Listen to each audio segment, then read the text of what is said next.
All right, welcome back to Good Morning Las Vegas, where Chopper 13 was first over breaking news of a plane making an emergency landing earlier this morning after reportedly hitting a bird. Let's go ahead and check in with our pilot inside Chopper 13 with a little bit more perspective on what's happening there in the skies. Good morning.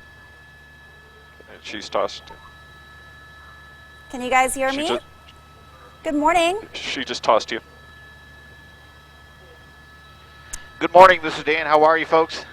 Yeah, good morning. Tell us what's happening up there in the skies. You first heard that this plane was making an emergency landing around 5:15 this morning. Tell us what you heard and exactly what's happening above McCarran right now. Well, when we departed the North Las Vegas Airport, heard within the first 5 minutes of our flight that there was an American Airlines plane that was declaring an emergency.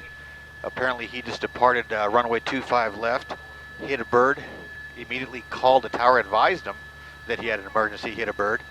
The tower then told him to return back to runway 25 left. He did so and landed without incident.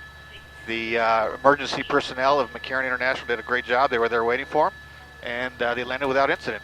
Great job by the American Airlines pilots.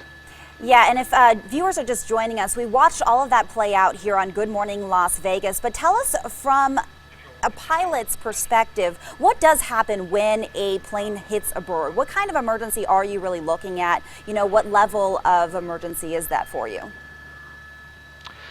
Well, whether you're flying a helicopter or a plane, depending on the size of the bird, I'm assuming that the bird that was that hit this plane was big enough that the pilots felt concerned that if they continued on with their flight, that they would further have an emergency. So at that point, they decided that they were going to come back, have everything on the safe side. They did a great job returning so. Absolutely. And again, for viewers just joining us, that plane is safely there at the gates right now. We have heard from McCarran officials that it may take off any minute now, in about 20 minutes or so, that things seem to be looking pretty good with the plane, and that it was a precaution to go back and make this emergency landing. And again, this plane was leaving Las Vegas, headed to Chicago. That's the very latest from Chopper 13. Thank you to our pilot, and from the Breaking News Center. We'll be right back here on Good Morning Las Vegas. Stay with us.